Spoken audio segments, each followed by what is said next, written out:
Yes, what's up, everybody? Welcome to the show. It is Wrestling Uncensored, the Smackdown post-show. Tonight, Sasha Banks returns. Cena versus Roman, official for SummerSlam. And Vince McMahon says AEW is not competition.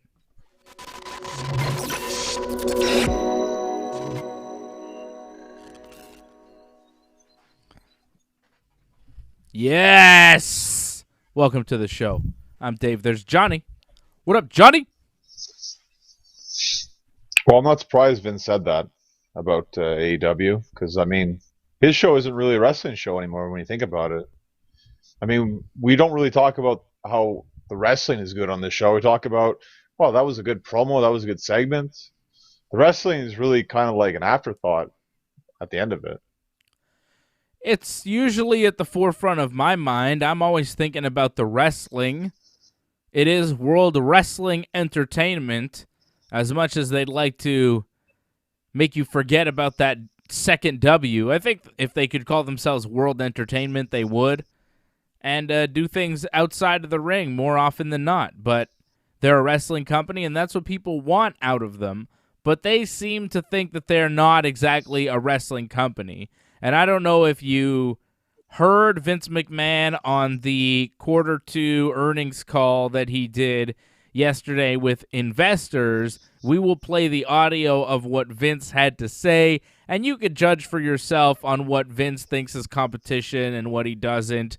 I think that he does view AEW as competition. He just doesn't want to admit that they are competition, and we'll get into that here in a minute. I'm sure a lot of you read the quote but didn't actually hear the quote, so we will play that audio for you so you know exactly what he was saying and the context and all of that from the earnings call with Mr. McMahon. We will also tackle Sasha Banks returning to the WWE. First time we'd seen her since WrestleMania.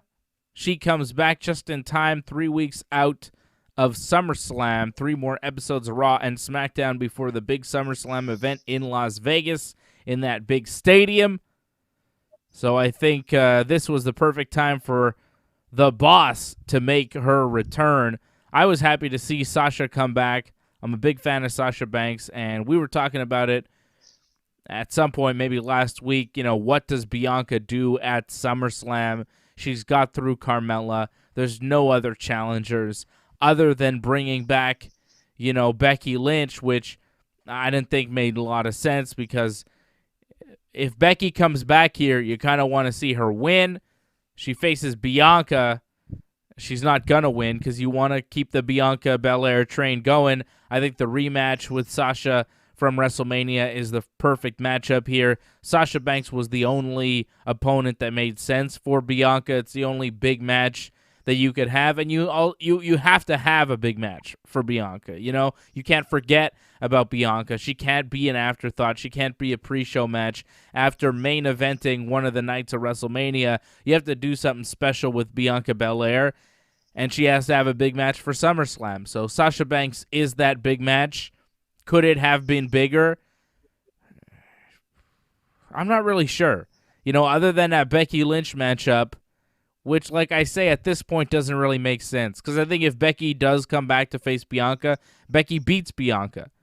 And then Bianca works her way back to eventually beating Becky and getting even, but not right off the bat. You don't have Becky come back and lose right off the bat. So, you know, Sasha Banks makes a lot of sense. She could lose, but she could also win at SummerSlam. I could see her taking the title back from Bianca that she lost at WrestleMania, and then maybe Bianca and Sasha going back and forth for another several months going forward. That's kind of the way I see it.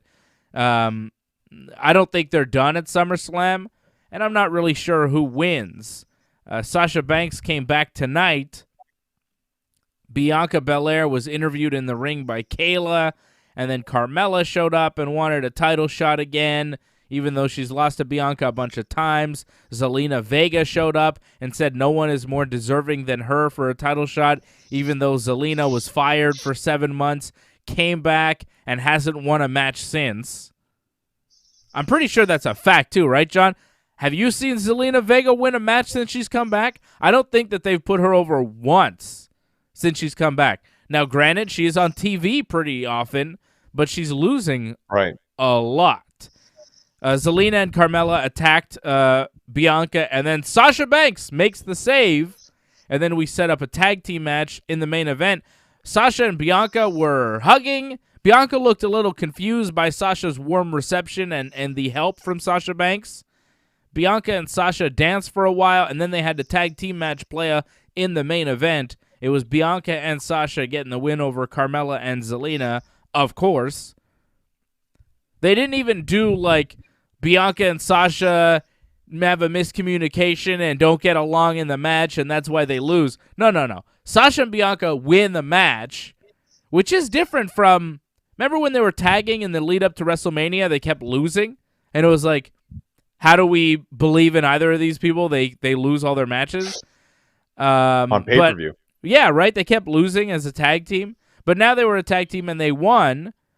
And Sasha was the one who got Carmella to tap to the bank statement, whatever. Sasha attacked Bianca after the match and then beat her up for a while, put her in the bank statement, and that's how SmackDown went off the air. So Sasha saved Bianca at one point, but it was just a big ruse to get the jump on her at the end of the night, which is a pretty elaborate plan to attack Bianca Belair.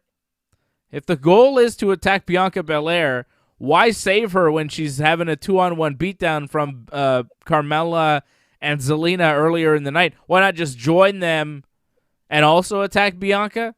It was like a lot of work for Sasha Banks just to get to the end.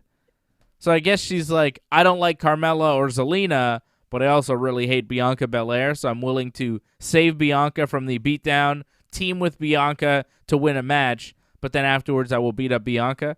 Like, next week, Sasha better not be teaming up with, like, Carmella, because then, why? You know?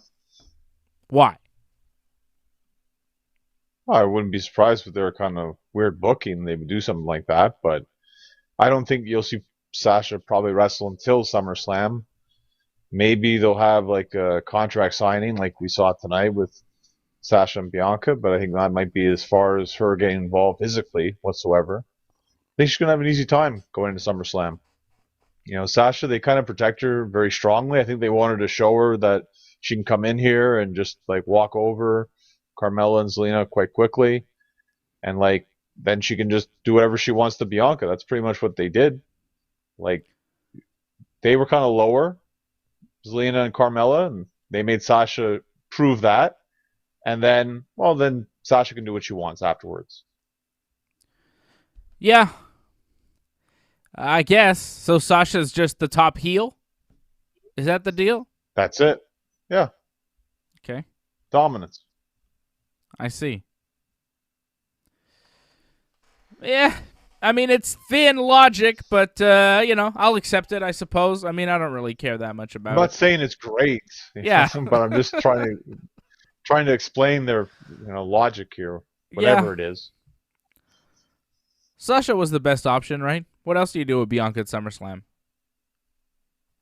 Honestly, I think Becky's a bigger match because it hasn't been done before, and people want to see Becky. It's been so long since we've seen Becky, and I don't find, because they're more than likely giving Sasha the title back. I don't find that's really going to help Bianca, like just having this go to another match. Like, if you want to build a new star, she's got to kind of just beat Sasha, and that's it. She never gets the win back. That's how you hope make new stars, is by establishing them over the top stars already. But if they just go back and forth, no one really gets over. Yeah. So Sasha has to lose again at SummerSlam? She won't, but she should. If they want Bianca's win to mean something.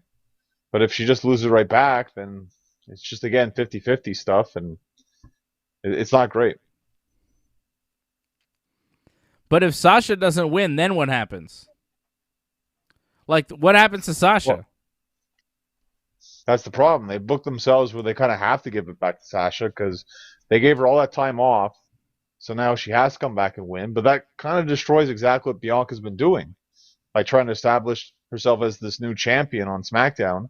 Mm-hmm. But then if she just loses the title right back, it just kind of means these last couple months didn't mean much.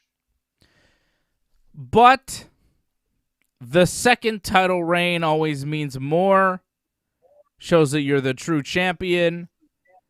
And I think that Sasha is booked strong enough that you could believe in Bianca losing to her, but then also beating her.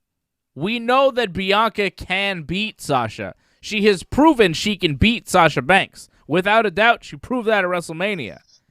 Sasha Banks needs to prove that she can also beat Bianca Belair. Doesn't mean that, like, say 6 times out of 10 Bianca wins the match.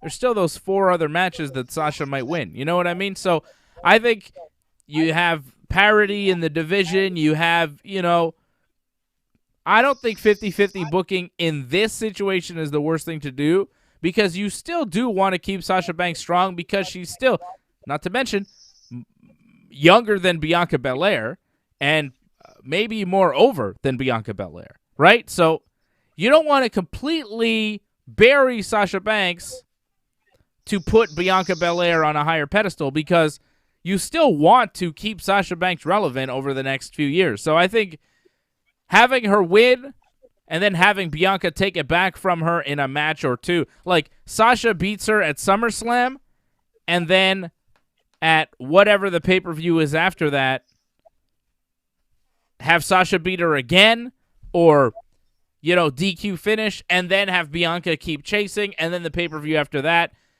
Have Sasha beat her at SummerSlam, defend, or have a screwy finish at the next pay-per-view, and then the pay-per-view after that, then you have Bianca take it, and then you have a draft, and you separate them for a while.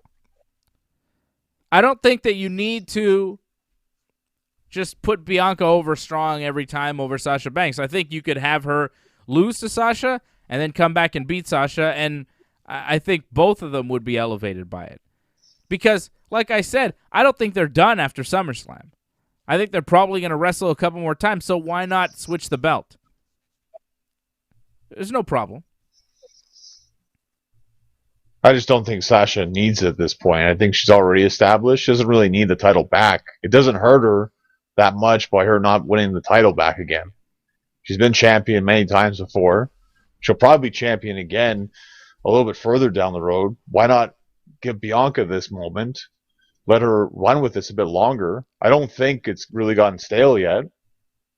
But they want to keep this feud going, and this whole we're going to have a rubber match one day eventually.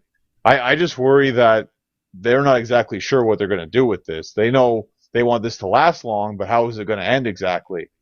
And we've seen this in the past where they don't know how it ends. Then we get these crummy DQ finishes or no winner whatsoever, and then nothing really happens in the end. Well, they have to have a clear idea of where they're going, which they often don't. But if they came up with a clear idea of where they're going, like I laid it out there, SummerSlam, whatever's after SummerSlam, do they even have a schedule? I don't even know. I want to say Night of Champions. Night of Champions. Extreme Rules, apparently, September 26th in Columbus, Ohio. Oh, they've really changed the pay-per-view schedule here. Yeah. That's as far as I know. Extreme Rules after that. Hard to do a DQ finish there. But, have Sasha Banks win some sort of match there. A last woman standing match where she pins Bianca under a forklift or something, So she beats Bianca, but she doesn't beat Bianca. And then you have a cage match or a whatever match, a normal match, and just have Bianca beat her again. Have Bianca take it back at the pay-per-view after in October. Give Sasha a little run. That's what I would do. I'm happy to see Sasha Banks back. Happy to see some of the members in the chat as well. Seeing Franco316 in the chat. Seeing Douglas Hepburn as well. Shout out to Bob Cote, Lauren Cronish as well in the chat. See you guys. Don't forget to join. Hit the join button. Yeah, John, go ahead. Sorry. just want to say one thing. Just it didn't hurt The Rock that he lost like WrestleMania 15 and WrestleMania 17 main events to Stone Cold Steve Austin. It didn't hurt him whatsoever. So it goes to show you don't have to win like the next match. Well, I don't know. Did The Rock lose a match at WrestleMania and then go away till SummerSlam and come back and lose that match too? He kind of disappeared for a little bit every now and then. The Rock did he not? Like when he came back, he won. When he came back, he won. On your comeback, you win. If you're a big star, and Sasha Banks is a big star, right? I'm just saying you're trying to build a new star here. Sasha already established. I don't think she really needs that comeback win. Harold Schneider on the chat as well, member of the team. Can't forget about Harold. Shout out to my man Harold. Don't forget to subscribe to this channel. Keep that Ringside Report network going. Hit us up on Super Chat. Do all the things. Click the like button. Well, Johnny and I are in disagreement over what to do with SummerSlam. I think Sasha Banks should win. Johnny wants Bianca to keep the run going. How about Edge and Seth at SummerSlam? Actually, forget Edge and Seth, because, like, who cares right now? Let's talk about John Cena for a second and the ridiculous stuff that happened there. I mean, there's a lot of Cena going on. We got to talk about John Cena, right? Sadly. So, first of all, we got to address the opening promo from John Cena, right? Oh. What's the matter? You didn't like it? You know, I'll say this for him. Like, I like it when he's passionate and, like, he's semi-serious. Like, he can kind of be a little jokey, but there's a lot of fire and passion to what he's saying, so it's not that bad. But when, like, Corbin comes out, I truly just want to just turn everything off and not watch it ever again, because it was bad. It was like, that is the worst. That's WWE at its worst right there when Corbin and Cena were talking. Absolutely the worst television. Yeah, it was not good. And, you know, there's a lot to dissect there with the Corbin thing. But I want to first talk about John Cena and his in-ring promo when he started by himself. He mentioned Roman Reigns, the whole Roman Reigns from last week, the promo package, where Roman Reigns says John Cena is like the same thing over and over again. It's like missionary sex, and who wants to do that all the time? And that's what John Cena is. John Cena is missionary sex. And then John Cena, at the beginning of his promo, addressed that and says, if you find someone in your life who's going to keep missionary position entertaining for 2 decades, you keep them in your life. And I thought that was a pretty funny line there from the champ John Cena, just addressing the strange line from Roman last week and coming back with a line of his own. I don't understand why that is a part of this. Because the reaction it got. It got such a reaction with people all over, like the live audience and then on social media, how it just kind of blew up. And you could kind of tell with Cena, like, I felt like he kind of got into it a bit. You could tell, again, there was some fire into what he was saying a bit. Like, you could tell he wanted to address it, and he did. And that's good Cena, when Cena's, like, kind of fired up and into it. But when he's jokey Cena, like, that's the worst Cena. Well, Cena was fired up. He says Roman sucks because he's scared. He's scared to face him because he is a stooge named Joe who coasts by on every gimmick in the system and is a blood-sucking product of the machine. Direct quote from John Cena. A stooge, right, named Joe. So, you know what I mean? That's big talk. What does Cena know, right? Who's old Joe stooging off to get his position? Hey, Vince, you know who I heard is doing, hey, Vince, I heard, oh, thanks, Roman. Thanks, pal. Good job. The only thing though, like, wasn't Cena pretty much like that guy? He was like made by the machine, like just that gimmick. They kind of recite, like, he was just normal, whatever, generic guy, and then he's the Superman, Hogan, pretty much. I mean, he had his own rap gimmick, but that was about it. That didn't really last that long. It kind of drifted away into what they usually have, their Superman gimmick. I mean, Cena was exactly the same. Not exactly the same. Not exactly the same. Cena was not handpicked from the start. Okay? Roman was handpicked as soon as he was in FCW to be the next guy. Cena had to work his way, find this gimmick, get himself over, and then they chose him as the guy, and then they pushed him, and they got the whole machine behind him. But Roman never really had to do that. The system chose him and said, we are going to make this guy our guy. He was given the spot. Cena earned the spot and then was given the ball to keep the spot. He was given a lot to keep that spot. Did he work his ass off? Of course. Is Roman Reigns working his ass off? Probably. But let's not pretend like Cena and Roman got to where they got to, the top spot in the business, the same way. Cena got himself over with a large part of the audience in a real way. Cena was not handpicked in developmental like Roman was. Cena was in developmental with Bautista, Randy Orton, and Brock Lesnar, and those guys were all picked higher on the list than John Cena. He was not their guy. Roman was the guy, always their guy. Even when he was Leaki, he was their guy from the jump. Not to mention, I mean, his dad's a Hall of Famer, which helps. Cena's dad, not a Hall of Famer. You know, Roman never had to. What? Cena's dad isn't wrestling, though. Yeah, but did John Cena have to go and learn how to be a wrestler through his own free will when he had to go and do it and find a wrestling school and all that shit that he had to do? Yes, he had to go and look for a school. Cena had to become a professional wrestler before the WWE would ever give him a look.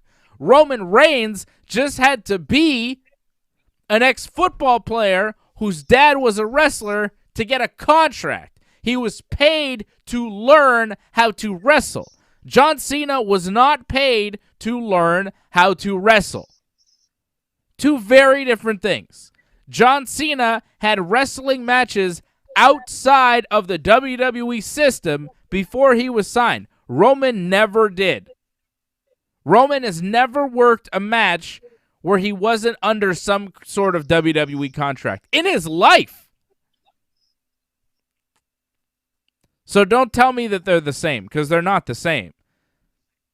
Roman Reigns is silver spoon in the wrestling business. John Cena had to hustle, loyalty, and respect his way through. I mean, once he got there, yeah, he was given the world, but Roman was just given the world for nothing. And Roman should fucking thank Cena, because the mold of John Cena, the guy that the fans are rejecting, the critics are rejecting, everybody's rejecting, but they're like, fuck it, we're going to go with him anyways, and eventually, you know, whatever. That mold is what Roman Reigns is following. Because it worked with Cena, they figure it'll work with Roman. So we don't even have to see a guy get over. Let's just choose a guy that we like. We like his look and whatever. We think he's going to be something, and let's just push him. And if they don't like it, fuck it. If he's a babyface that's not over, maybe we'll turn him heel. Maybe we won't. Thankfully, they did eventually turn Roman heel. But he follows in the mold of John Cena, a guy that's not over as being pushed as the top guy in the company. A guy that probably wouldn't be the top guy in the company in any other company, but the WWE just kind of chooses him. Don't tell me it's the same thing, John. You know it's not. And as a guy who has to work and sweat and wrestle for peanuts, I would think you would respect the hustle and loyalty of John Cena to the wrestling business. That was a long time ago that John Cena did that. John Cena's changed. But he still did it. But he still did it. Roman never fucking did it. I'm not saying Roman never did it. Roman was given the ball. Roman signed a contract because his dad said, "Hey, Vince, look at my boy." And Vince said, "Okay, pal." Signs a contract, and then is like, here's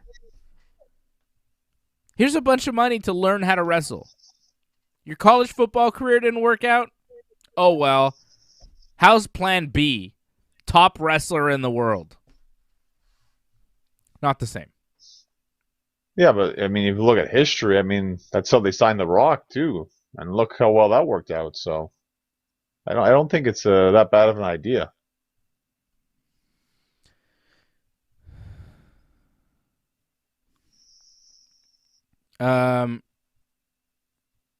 What's not a good idea? What's not a bad idea?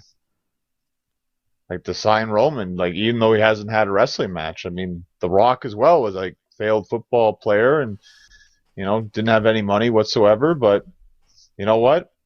Because of his name, let's give him a shot, pal. Yeah, but he worked. Yeah, but only in WWE. He would have worked anywhere. At that point in time, are you kidding me? When he became The Rock, you don't think he would have worked in WCW? What the fuck are you talking about? Yeah, but he didn't. He was just signed to WWE development like Roman. Yeah. And you don't hold that against The Rock, do you? No, because The Rock was like super entertaining. He deserved the top spot. And he wasn't given it right away. I don't think Roman was giving it right away. Super chat. Pretty close. It didn't take long. If you think about it, man, Roman's been there since 2012. Like, it's actually been a while for him to really become the top guy. What? He main evented like WrestleMania, 31? How many years ago was that? Yeah. 6 years ago? No, he was top guy pretty quick. He came in as the Shield, and they were like a top act right away. He was never mid-card, ever. May have not been mid-card, but was he ever top guy? Like, that took a while. Even when they put him in those main events, like, he still wasn't the top guy. He was wrestling the top guys. I don't know, John. Do you really think that Roman wasn't given an easier ride than John Cena? It was different. I'll give you that. Different Easier. Times too. I mean, Cena was competing against, I think tougher competition. So there's that. Yeah, much tougher. But it's also just the wrestling industry has changed so much since like 2002 to 2012. So it's a totally different landscape in those 10 years. Harold Schneider says he agrees with Cena. Dropping the super chat. Thank you, Harold. Angelo dropping a big super chat saying, "Hey, guys, just stopped to say hi." And, of course, Angelo is now the super chat leader of the night because that's what he does. Thank you, Angelo. It's a great hi. Derek John says, "I agree with Dave," which is the thing to do. He likes Cena. I understand. Yeah. Bob Cote says, "The Rock got over because of his mic skills. Roman wasn't good his first few years on the mic." Yep. I agree with that. Like, The Rock was good. Yeah. I mean, sure, Rock, got signed because he's The Rock, and, same way Roman got signed. But The Rock was the most electrifying man in sports entertainment. Like, The Rock was fucking good. Roman is mediocre. And The Rock was so good that he competed with Steve Austin. And at that point, they were both like, yeah, I mean, Rock could beat Stone Cold. That's how good Rock was. He could compete with Stone Cold Steve Austin. Imagine Roman Reigns trying to compete with a Stone Cold. Roman Reigns doesn't compete with anybody. There's no competition in the WWE for Roman Reigns. They've anointed him king, and no matter how over anybody gets in the whole company, they will never, ever, ever take the top spot from Roman because he's been anointed king. Forever king by the WWE for some reason. Like, he's been given this crown. He's been given the ball.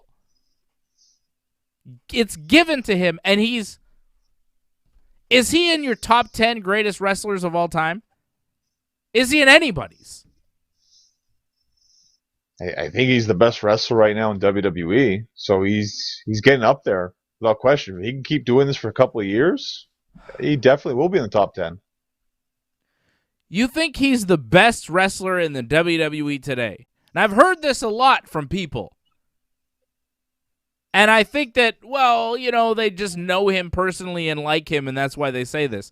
You, I know, do not know Joe Anoa'i personally. I don't think you're trying to suck up to the WWE in any way. So explain to me why you think he's the best wrestler in the WWE. Because I watch the WWE just as much as you do, and I don't think he's the best wrestler in the WWE. I think Charlotte Flair is right now. I think Charlotte's good. I think the problem with Charlotte though is like to have that competition. Like she has it with Rhea, but that's about it. Like she doesn't have enough rivals. Like I think she had it, and then they, you know, by them putting the Raw and SmackDown, like kind of separating them all, she hasn't wrestled people like Becky, like Sasha, like Bayley, like, separating them, like having true competition for her. It kind of watered her down a bit. And you saw her, you even said it like last couple of months, like she got exposed in a couple of matches where it's like, this is not Charlotte at her best. And you can tell she's not even trying sometimes. She's still one of the most compelling, if not the most compelling character on the roster. Roman is not that interesting. Well, you didn't like the main event for Money in the Bank. I thought it was really good. I enjoyed it a lot. So, and again, like that WrestleMania, to me, that triple threat match, that was the best match. Now, obviously, you'll say Daniel Bryan, the main reason, but it's a triple threat match. I mean, I think you have to give credit to all three individuals. And I'll give credit to 2 out of the 3. 2 out of the 3. Wow.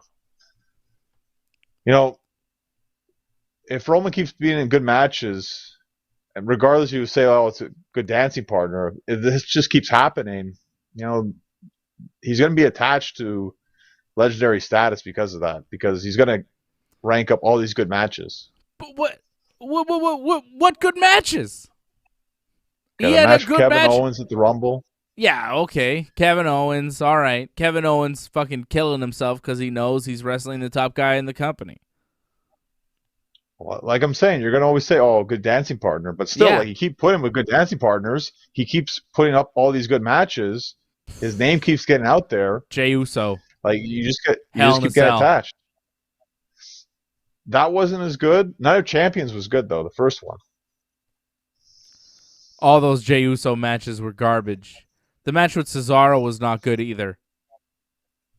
The match with Edge was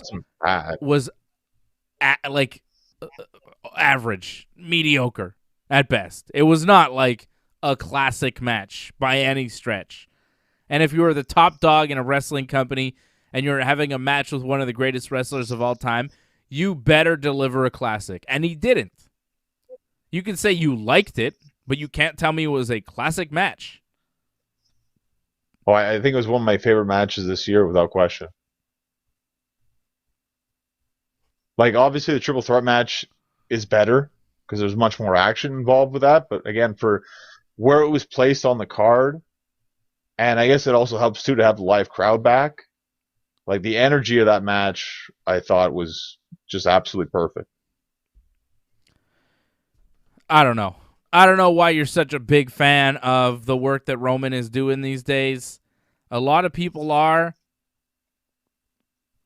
You know why? Because it's different. Because we got sick and tired of the whole Roman being a face thing. It's not what people wanted. This is what people wanted. The heel Roman, and they're giving it to us. This is good.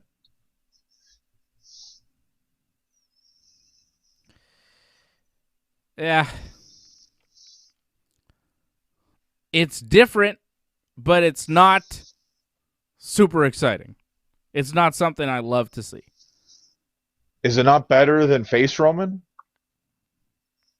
Yeah, of course it is. But slightly better, you know? Only slightly better. And it's taken up so much time. It's just very boring. It reminds me of the Seth Rollins run when he was on top with Triple H. It's just like, yeah, he's a heel. Okay. Like, what did he do tonight? He sat there. He took forever to get to the ring. He looked around.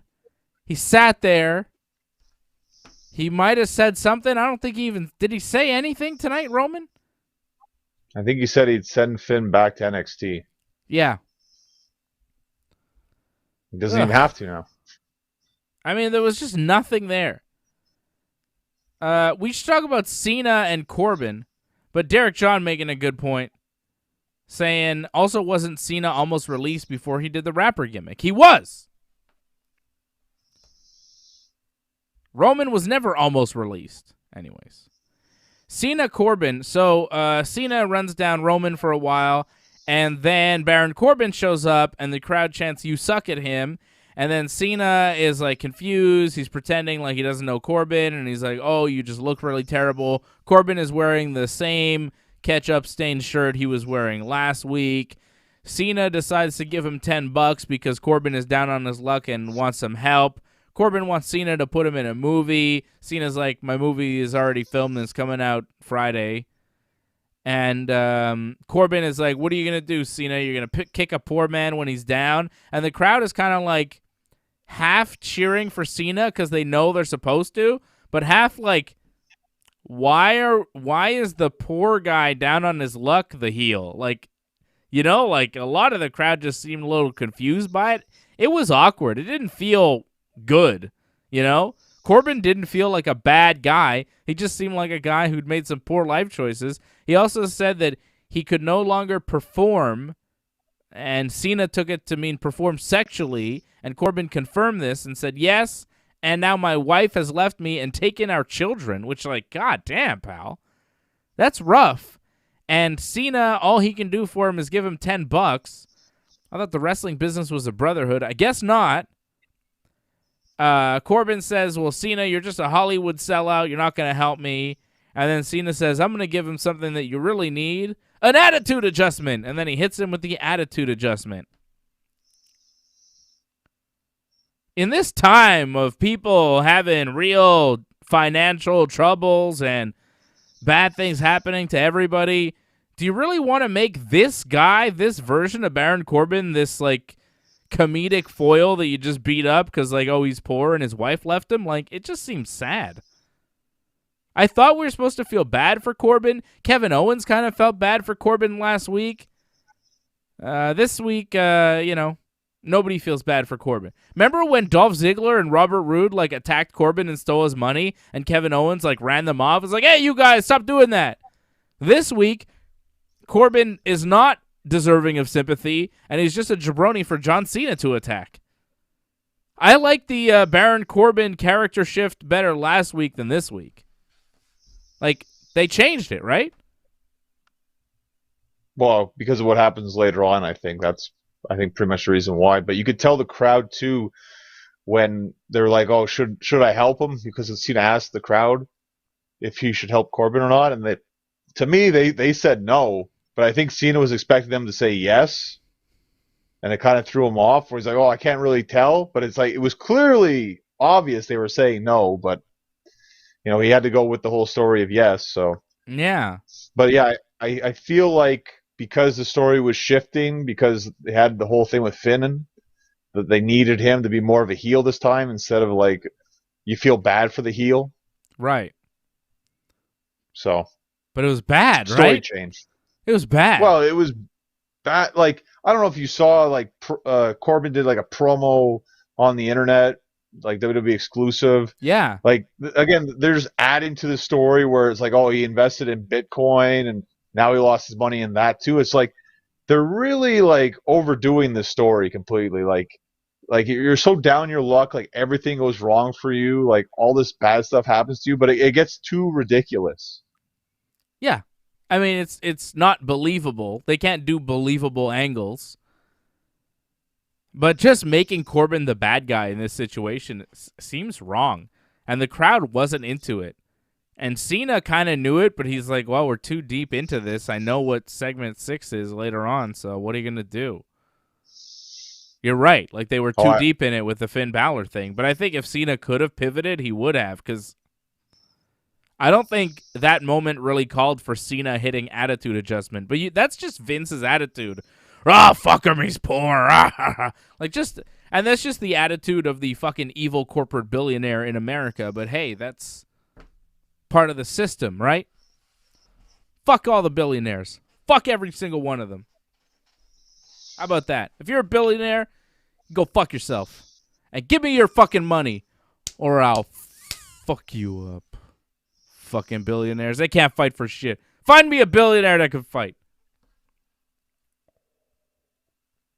Well, besides your anger issues, I was just. I think billionaires are fucked. Why do you have to be a billionaire? It's crazy. It's too much. It's too much money.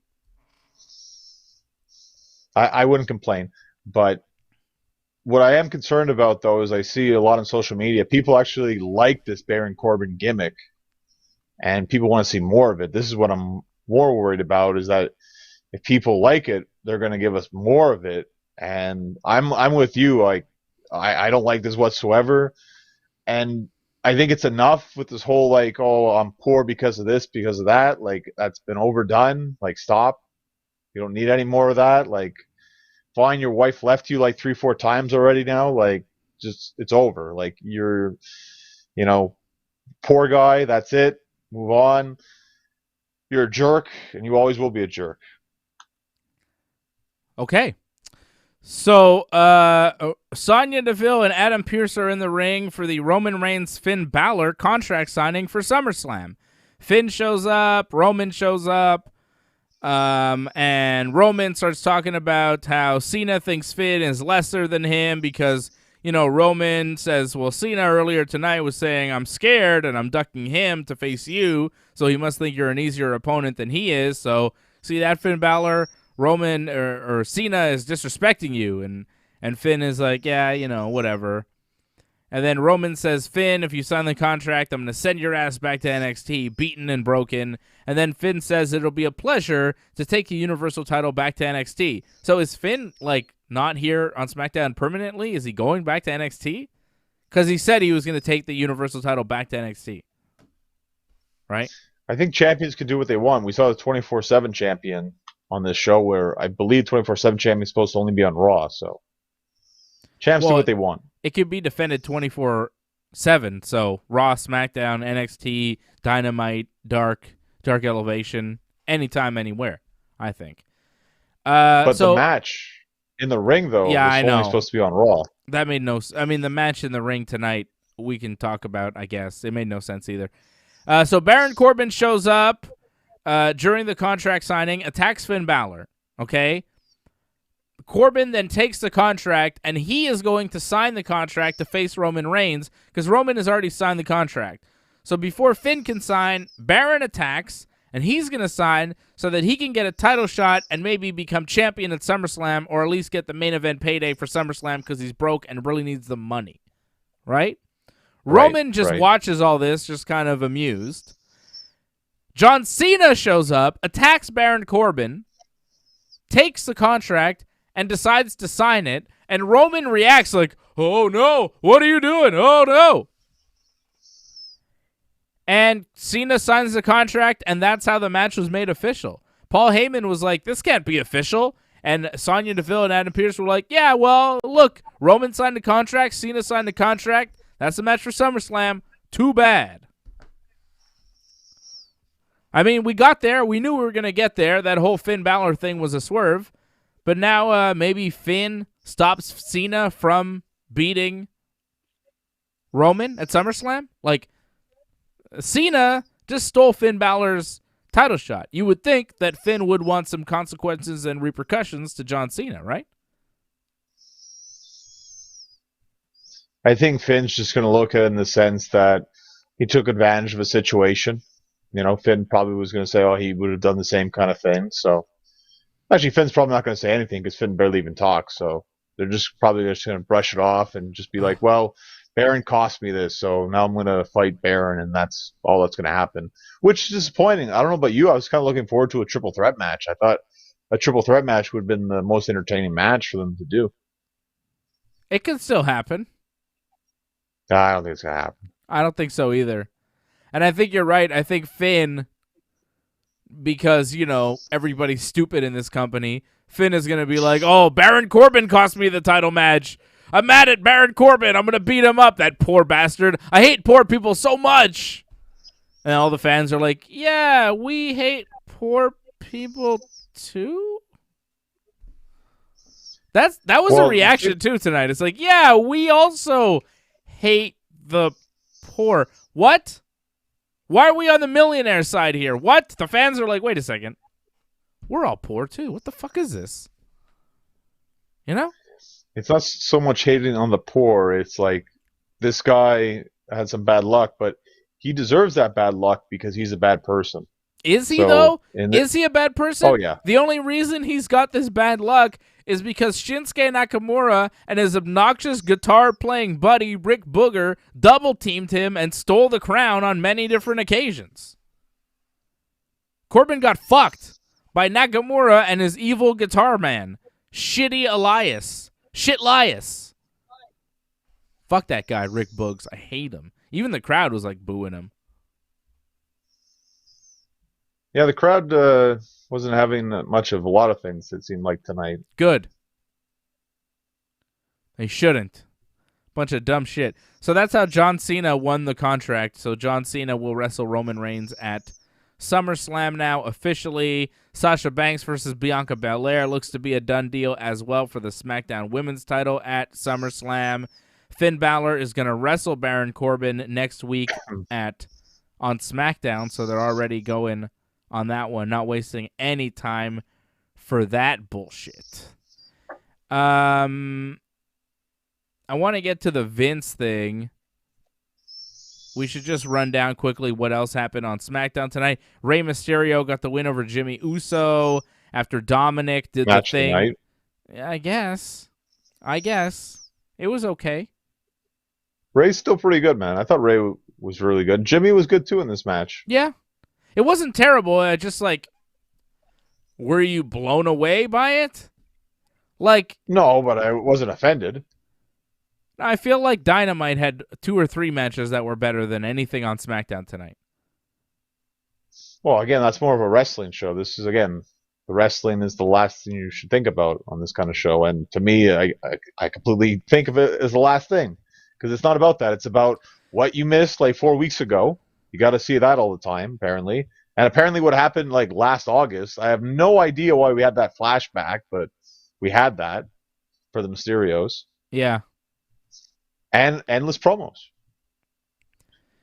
Yeah, and don't forget, when something happens and then they go to commercial, when they come back from commercial, they're going to show you what happened just before you went to commercial.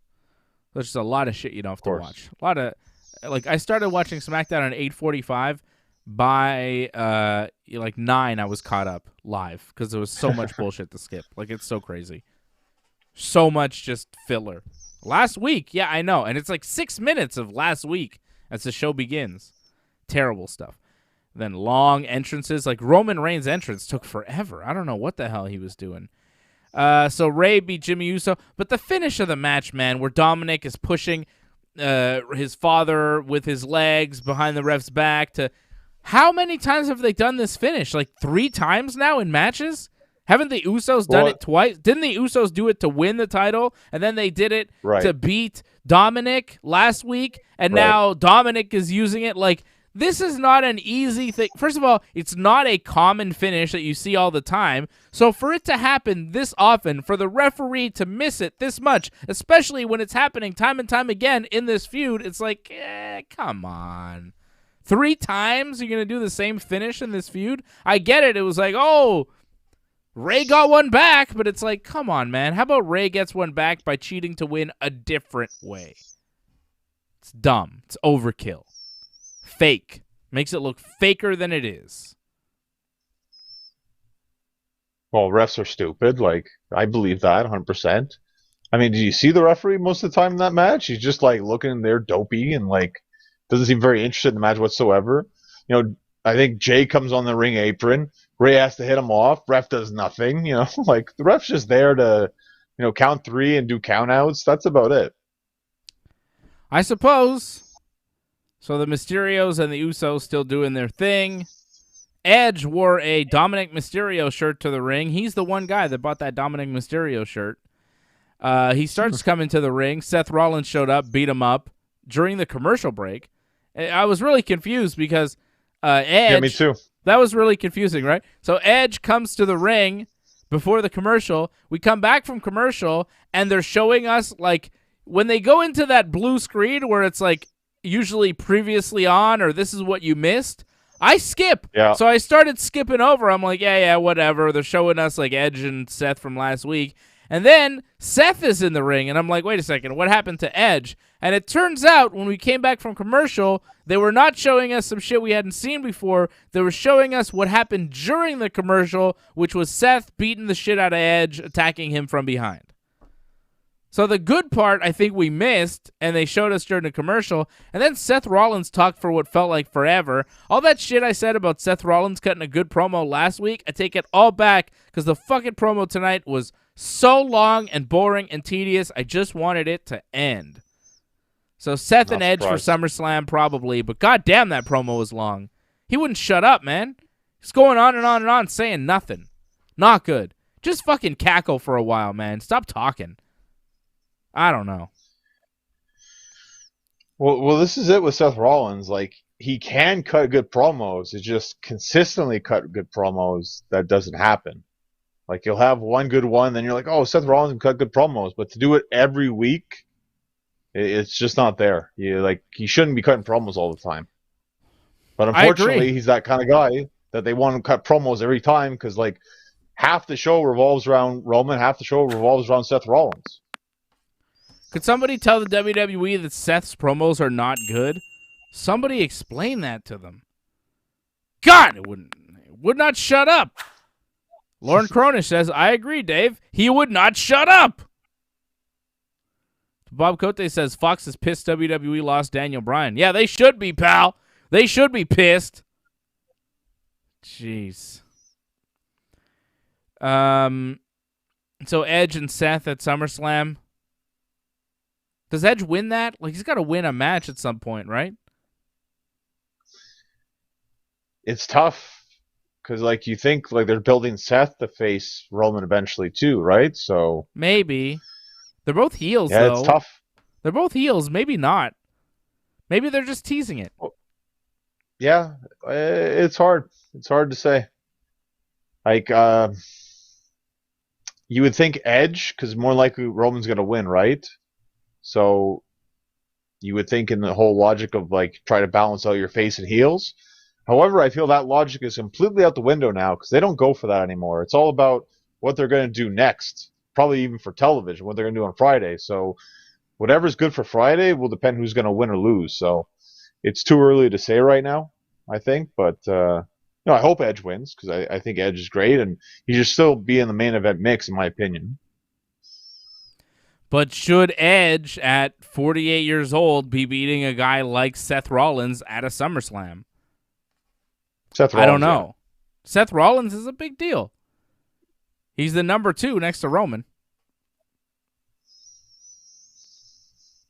We'll see. Yeah, but I mean, he's not up and coming. He's established. You know, it's not like you're killing Seth Rollins by him losing, you know? You're right. Cesaro, Big E, and Shinsuke Nakamura beat Apollo Crews, Dolph Ziggler, and Robert Roode. Shinsuke hit the Kinshasa on Apollo for the win in a 6-man tag that happened tonight. Okay. Yeah, it just happened. It just happened, That's really all that happened. Reginald beat Chad Gable by disqualification to retain the 24/7 title when Otis just decided to attack Reginald and then tossed him out of the ring so that Reggie could escape. Kind of a silly finish. Like, it's a 24/7 title. Why not keep him in the ring and just beat the shit out of him and then take the title then? If it's a title match, right? Okay, fine, get disqualified, but don't throw him out of the ring after you attack him. Keep him in the ring, ground him, beat him up, and then take the title. It's 24/7. You could beat him for the title whenever you want. So what? You just got disqualified. Have another match right there. There's a referee. It's two of you, one of him. But no, Reggie escapes again. That was kind of dumb, but it's a 24/7 title, so, it's dumb. The coolest part of that match, though, what promo? The Reggie's promo before the match? Because he lost his French accent? Yeah, exactly. I wanted to hear you talk about that. I mean, accents come and go. He barely had a French accent before. He had a couple words here and there that apparently he learned while in Montreal at circus school and working for Cirque du Soleil. So all the French that he learned is Montreal French from Reginald. I don't know. I don't give a shit about Reginald. Who cares? He Reggie did now, by the way. Is it just Reggie? Yeah, I believe so, yeah. He did a cool thing where Gable German suplexed him off the top, and then Reginald did a backflip and almost landed on his feet, kind of landed on his feet and then his ass. It was kind of cool, though. It's impressive. It was. Right? The only problem I have really with him is his ring gear. Yeah. He's like, right? It's like a suit. He just wears a suit. Yeah. Like, that's not wrestling gear. Like, whatever. Corbin did that for so long. Yeah, and Corbin it wasn't wrestled great. basically in the same thing when he was Constable Corbin. He's had so many names. I believe you're right. Yeah, Constable. He wasn't an officer of the law either. I think he was just like an assistant general manager or something. Wasn't he fucking Something with like Kurt that. Angle at some point, right? Well, they wrestle each other, right? So yeah. Oh yeah. How could I forget? Of course. How could anyone forget the retirement of one of the greatest wrestlers of all time, losing in a match to Broke-Ass Corbin? That should be his new nickname. He's been Constable Corbin, he's been King Corbin, now he could be Broke-Ass Corbin, or Ketchup Stain Corbin. I'm not sure yet. I like Broke-Ass Corbin. He's just like, he's broke. I notice you like to add ass a lot to wrestlers' names, it seems. Just Broke-Ass Corbin. And Nikki Ass? Who there else? You go. Badass Billy Gunn? I didn't add that one. That was there before. No, you didn't have that one. That's true. Though he may have called one of his sons, I think. Johnny Ass North? Well, if you said that behind my back, then we'll have to have a talk then, I guess. Johnny North Ass? No, I've never done that. Except for now. Johnny North Ass. It's like... Shameful. Yeah. All right. You want to get to the Vince thing where he talks about AEW? I think we're done with SmackDown. SmackDown tonight was like not good. I didn't like it. There was no good wrestling. Nothing really interesting. Sasha turning on Bianca, you could see coming from a mile away. I'm kind of surprised they fucking just did it tonight. They're like, fuck it. Let's not even have them pretend to be friends. Like, let's just have Sasha turn on her right away.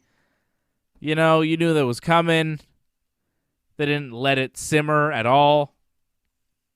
Sasha comes back. She's friends with Bianca. She's not friends with Bianca. It didn't make a lot of sense.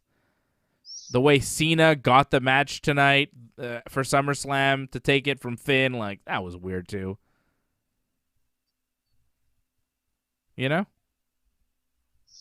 With Finn? What do you mean? Like how the matches all came together, like how pretty much how Finn's got his match, how Sasha's got her match now, like how things just all because Yeah, it of was brawling, dumb. all things came together. It was dumb, though. Like, the way Cena got the match with Finn Balor. With Roman Reigns. It was stupid. He gets the match because he signs the contract that's just randomly thrown there in the ring. Whoever gets the contract gets the match. Is that how we do things now?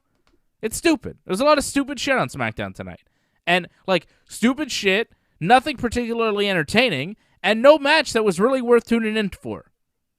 Like, nothing that was really worth watching. It's a very skippable SmackDown tonight, if we're being quite honest, right? Very skippable. Nothing really you needed to see. Sasha came back. All right. Did you need to see it? Yeah. No.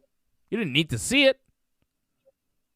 Sasha came back. What did she do? She attacked Bianca. Okay. What are they going to do? Wrestle at SummerSlam? Yeah. Seen that before, haven't we? Yeah. All right. Anything else happen? Cena is going to wrestle Roman Reigns at SummerSlam. Yeah, didn't we know that? Yeah, well, there was a thing with Finn Balor. Oh, yeah.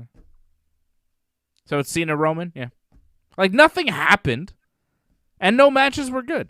So SmackDown gets a big 2 thumbs down from me tonight. Shitty effort by everyone involved. Like, everyone. I don't think anybody tried for SmackDown. The writers, the wrestlers, no one gave a shit tonight. I don't know. The wrestlers, all right. They put in their effort. They tried. I'm not going to shit on the talent. They did well. But, no one went above and beyond tonight. I don't think anybody in any match can say, I fucking had the match of my career tonight. Didn't happen. Nobody had a career moment tonight. And I don't think anyone was trying. How was anyone going to have a career moment tonight? I know. In any moment where they're going to have it. You do the best you can with the material you're given. Yeah. I feel like in a lot of cases, some people did. But what are you expecting here? The world. Yeah, you're expecting a lot here. I want everything. I don't know. If anything, they've given you the main event. It's official now. It wasn't official before. And Sasha finally came back. Yeah. Maybe it wasn't great, fine, but you needed to finally bring her back because she's been gone for so long. Yeah, okay. Like, not a great SmackDown, but, it hasn't been a great SmackDown in terms of wrestling for a couple weeks now. It's more just we're hyping you up for SummerSlam. That's pretty much what they're doing here. Yeah, well, that's fine, It's just the show overall. It wasn't that entertaining. It wasn't really fun the way we got there. I don't know why you're defending SmackDown. You didn't like it either. It wasn't that good. John's always trying to you always got to argue with me for no reason, even when you agree with me. It's all right, John. Well, it's just like I agree with you to a certain extent, but it's like to say that this was like a pointless SmackDown. Like, you kind of did need to make it official, the main event, and at the start of the show, it seemed like we weren't going that direction, so they had to put us back on that path. You may not like how it all ended up, yeah, but we needed to finally get there, Like, you needed this show to get to the main event, so. Yeah, sure. And you needed Sasha to finally come back, so. They could have found a better way to make John Cena the challenger for Roman. Finn Balor could have done the honorable thing and said, you know what, Roman, I think you are scared of John Cena, but I'm not. So I will face John Cena in the main event tonight. And if I win, I will face you at SummerSlam. But if I can't beat Cena, then he is the better man, and he deserves to take the title shot at SummerSlam. That would be a big babyface move for Finn, very honorable. He could have the match. He could come real close. They could have a kick-ass match, and he could lose, and then you set it up that way with a match. Then Finn doesn't look stupid as a character. He doesn't have to get revenge on John Cena, even though now, he should want revenge on Cena, but he'll never get it, and he'll probably never even try. And that's my point. Yeah, sure, we needed to get there. We needed to figure out a way for Cena and Roman to have the match, but the way they did it was sloppily done and kind of shitty. They could have done it better. They could choose not to make Baron Corbin a bad guy because he's poor. They could choose to make Corbin a more hateable guy so that when he comes out to get beat up by John Cena, the crowd can actually get behind Cena doing it. The WWE could do much better than what they did tonight. Or maybe they can't because they have a shitty writing team and no fucking creativity on their writing staff. It's a joke. The WWE booking has been a joke for years now.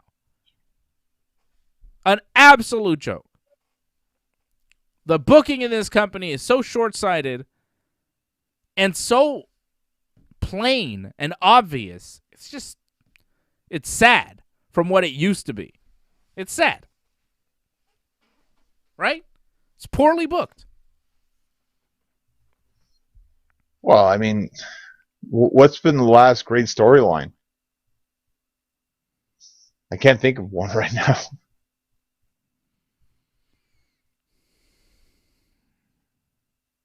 Nope. Yeah, no, it's not really coming. Like, The Undertaker's last ride, I mean, sort of okay. Yeah, I mean, the Undertaker thing, and the promos going into it with AJ were pretty good. The match turned out really well. Maybe that? It was okay, but I don't know, like, was it great? Was like, wow, this story, like, I can't wait for the next chapter kind of thing? Like, I don't know. It's tough. I mean, if you think about it, they don't really have good stories at this point. They just have matches that they set up, and we get there. It's not particularly great how we get there, but we get there eventually. And then, we like the match or we don't like the match. That's really how it goes right now. I can't think of really good stories that they tell anymore. I think the last truly great story that was told and played out in the WWE was Daniel Bryan and the Yes Movement at WrestleMania 30. You're really going back for that. Wow. Well, what else has been like a truly great storyline with an arc and that got people legitimately excited? Like, really hyped. Well, I found, like, I think this was after, like, I think the KO Jericho, like, their tag team, like, that whole story was really entertaining. But it didn't it didn't have a good finish. Not the best, but I was still involved in the story, at least. Yeah, but until the end. Like, once they took the title off Kevin Owens and gave it to Goldberg, it was kind of like, And Jericho knew. And that's why he decided not to stay with WWE and to go and do other things. And now we have AEW. And here is Vince McMahon on the quarterly earnings call being asked about All Elite Wrestling.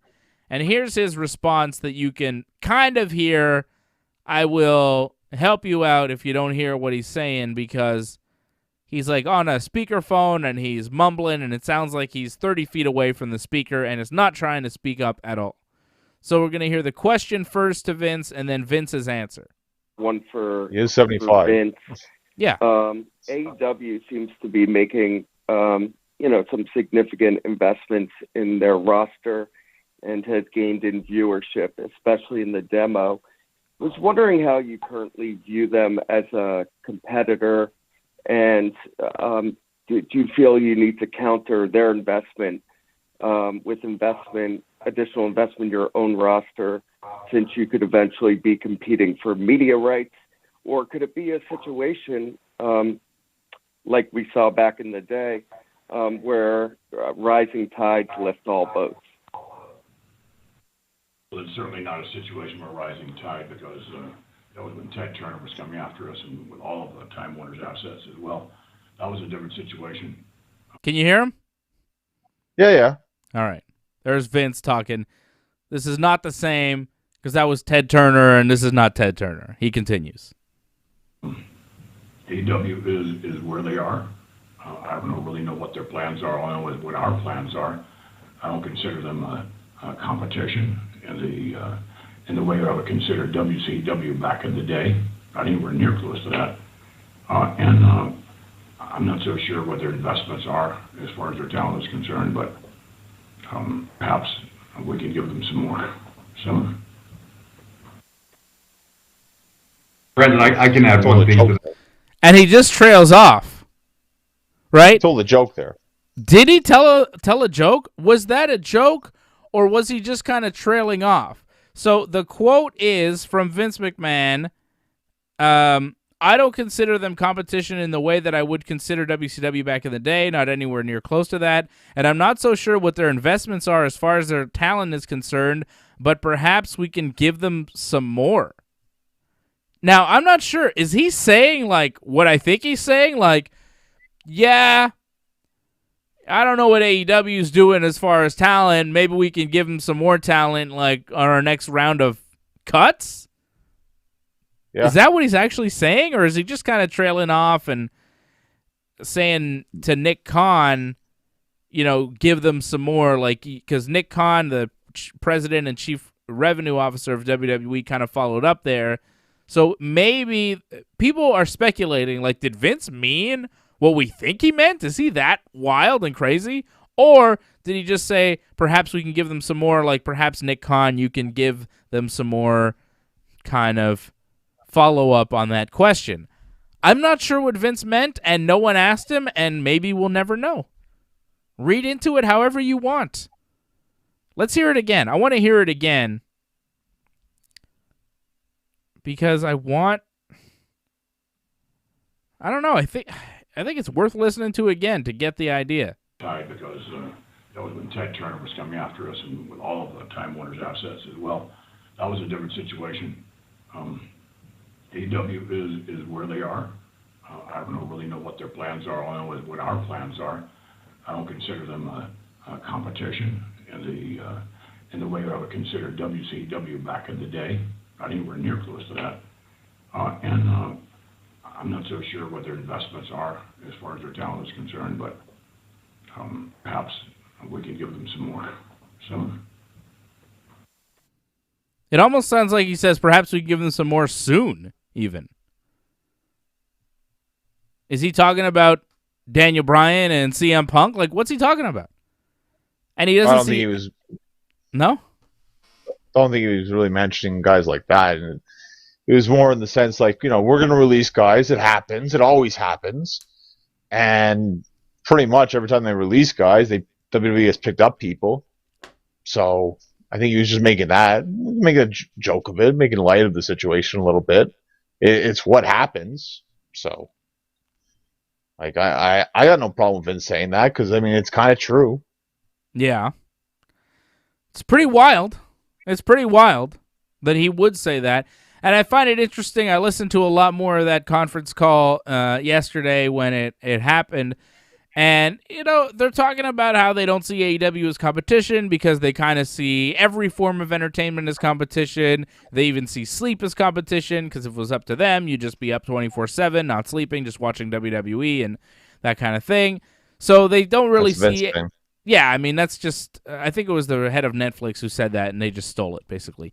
But it's, they don't see AEW as competition because they see movies as competition and all this stuff. But at the same time, when they're asked to compare themselves to other things, they always compare themselves to other sports entertainment companies. So on the one hand, they're like, yeah, everything's competition to us. But on the other hand, when they're being asked to compare themselves to their competition, they say, oh, well, we are the only sports entertainment company who does this or who does that. So they're kind of playing both sides of the coin there, and it doesn't really add up.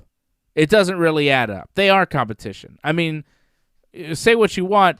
They're owned by a billionaire. They're gobbling up talent that doesn't want to come to your company.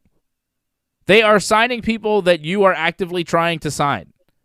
They are taking top talent away from the WWE and putting them somewhere else.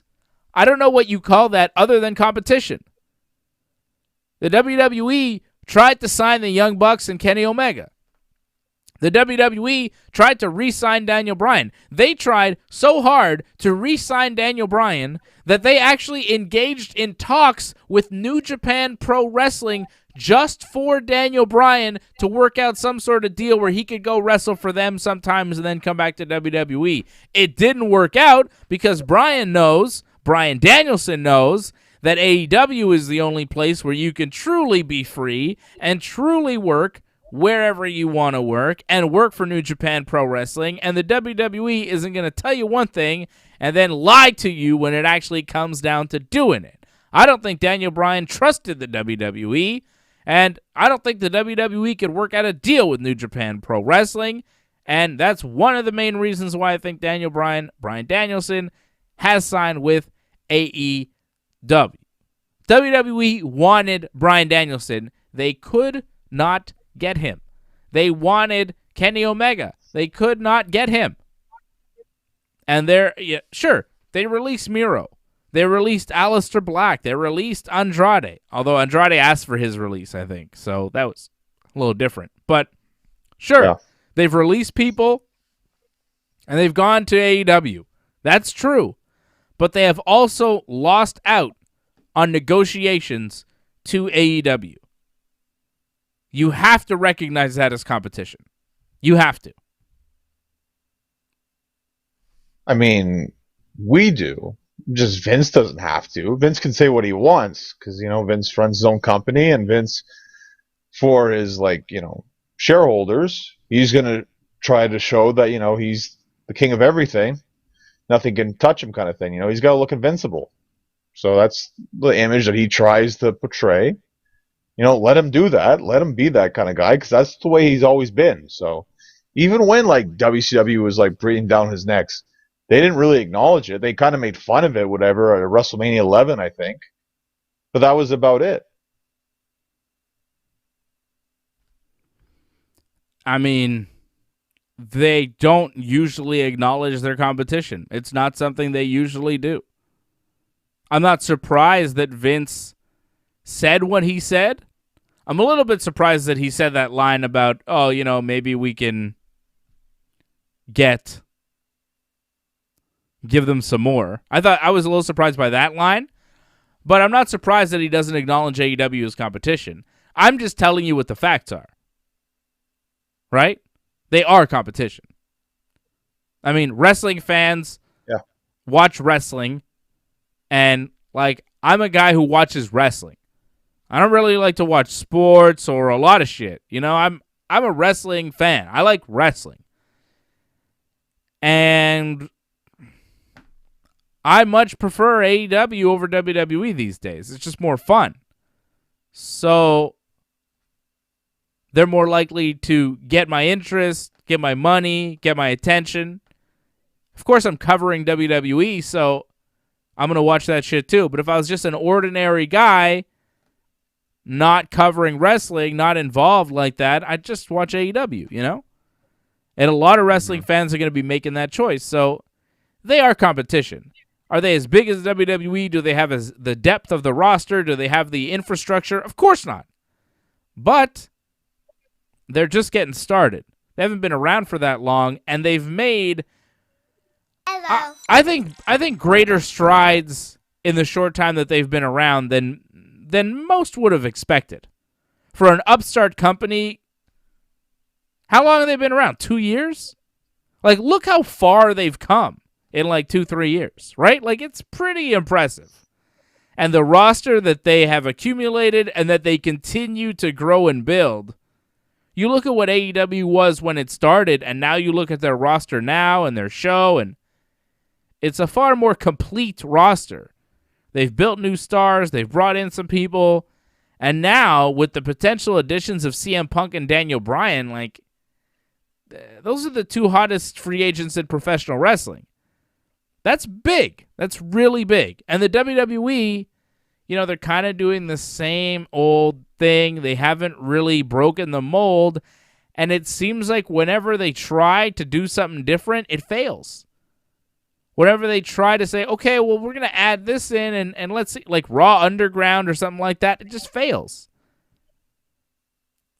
So they stick with what they do, which is boring. And kind of the same old, and it feels like the same show we've been watching for years.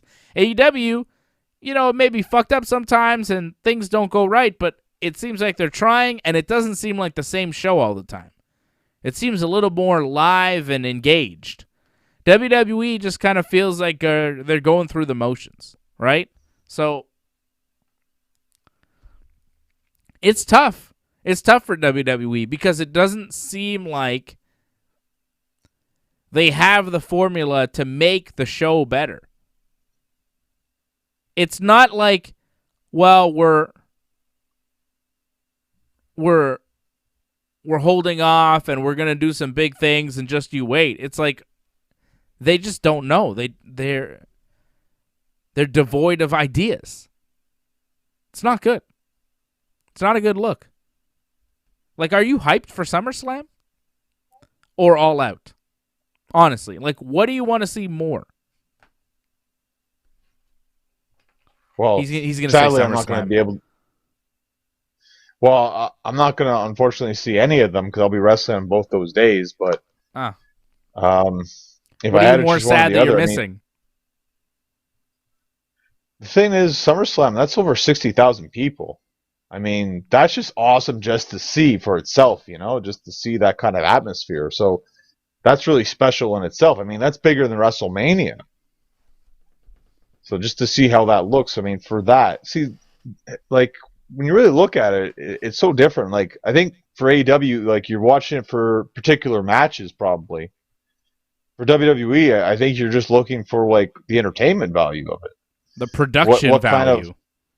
Production value. Just like what kind of cool stunts they're going to pull off, pretty much. Gimmicks. What awesome laser show. Yeah, of course. Because WWE, let's face it, WWE does it the best when it comes to that. Yeah, they have a good live show. Like, sure. But I'm trying to watch a pro wrestling show, right? You'll get some of that. It's there. It's hidden there. Cena Roman won't be any kind of great wrestling contest. Bobby Lashley versus Goldberg won't be either.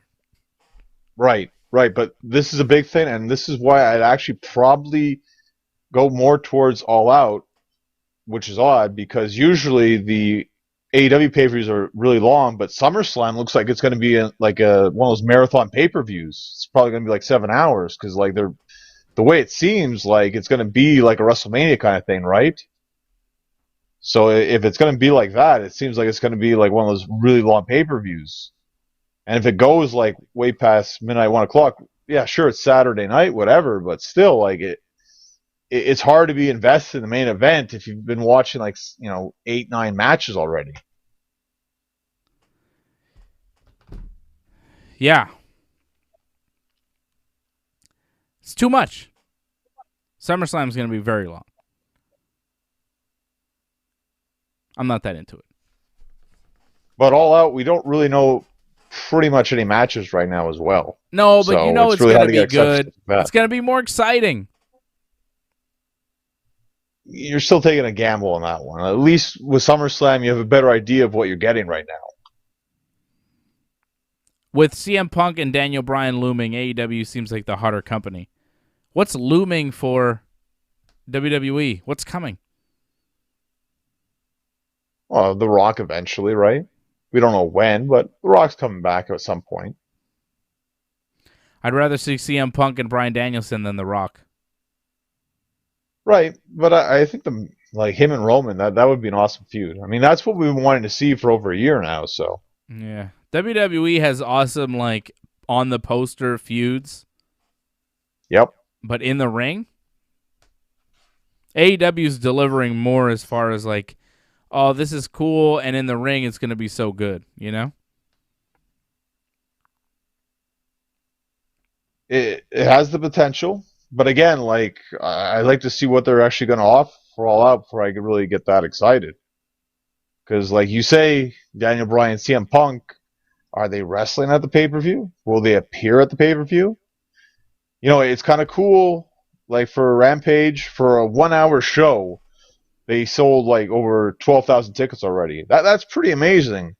And they haven't even said CM Punk will be there. That's impressive. But again, is he going to be there? I understand people getting excited and hopes up, but if he's not there, I'd be very disappointed. He has to be there. He's going to be there.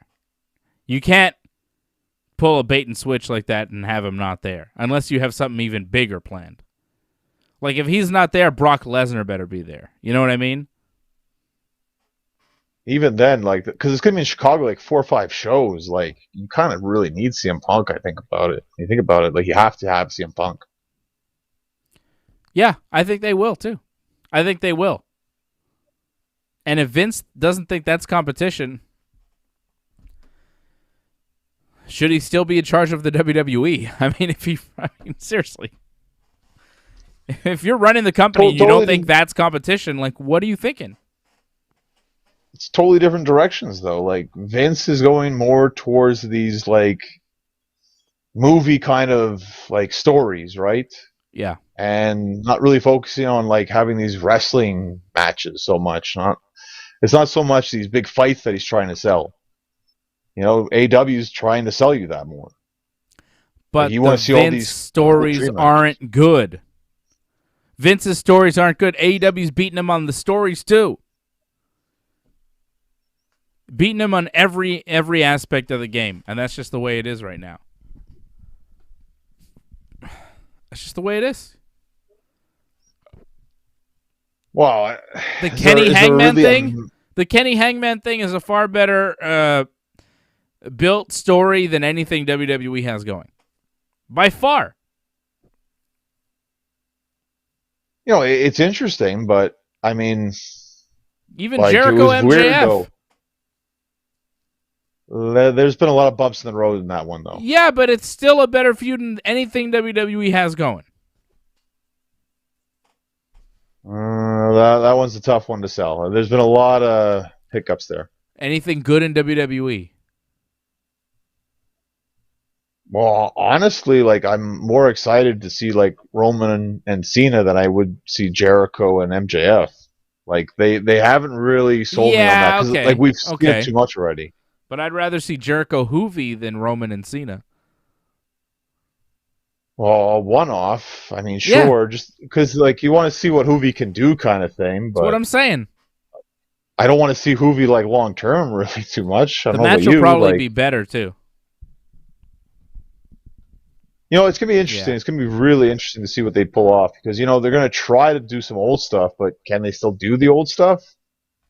That'll be very interesting to watch Wednesday. Yeah, it'll be interesting to watch. We'll be here Wednesday night after Dynamite, and Brian Firth asking about a Glenn W.O. hat. Glenn, who was on with us Wednesday nights on Dynamite, he's now teaching jiu-jitsu Wednesday nights.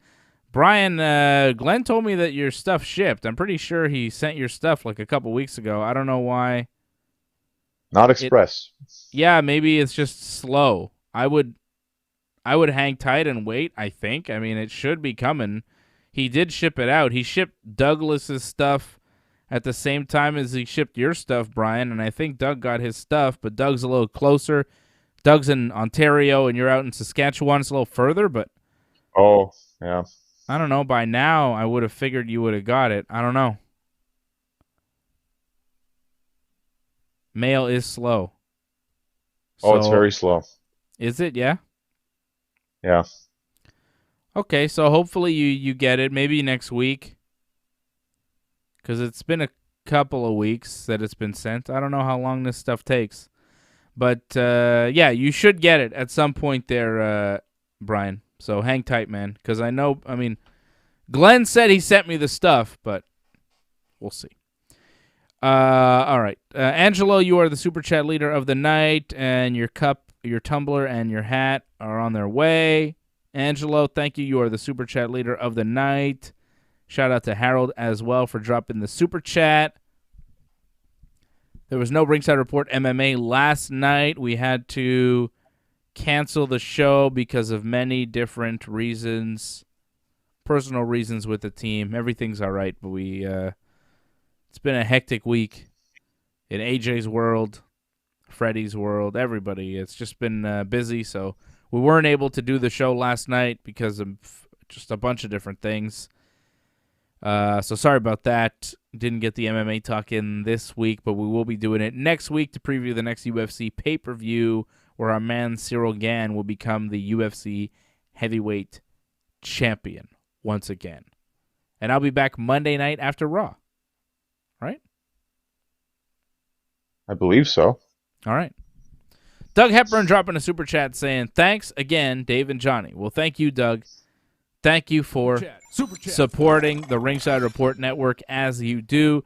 Thank you to all the members. Do not forget to join. Hit that join button that is beneath me here on YouTube. Become a member of the channel, just like Doug Hepburn did, Franco316 did, Angelo Contagonis, of course, Derek John, Harold Schneider. So many members checking in tonight. We appreciate you guys supporting the Ringside Report Network. Brian Firth as well, always supporting the Ringside Report Network. Appreciate you. And we'll see who's with me on Monday night. My brother might be with me. He might not. I don't know. We'll see. But I'll be back Monday after Raw, and then we're back Wednesday after Dynamite, Friday after Smackdown, and that's it. That is it. John, anything you got to plug? When's your next match? When can people see you in the ring? Holy shit, I haven't done that in a while. Right? It's been like almost 2 years. That's how I used to sign Maybe off. even longer. That's how I used to sign off from the show, but then I stopped doing it because, there were no bookings, but now there's bookings again. When's your next match? When can people see you in the ring? Let's plug it. Let's go. Yeah, it's going to be in Coteau de Lac, August 21st. Bell time 7:30. Maybe next week I'll have the actual address for the show. It might help. All right. But for more information, follow him on Twitter at North Genesis. Go to his Instagram at Genesis Johnny North. Get your info. And don't forget, if you're in the Coteau du Lac area on August 21st in the evening time, you could check out the big man Genesis Johnny North in the ring. During SummerSlam. Kicking ass during SummerSlam. So forget SummerSlam. If you're in the area, go watch Johnny wrestle instead. And a big shout out to the Green Phantom. Happy birthday to our buddy, the Green Phantom. Get with the green. And we'll see you again soon. Happy birthday, Phantom. We love you, buddy.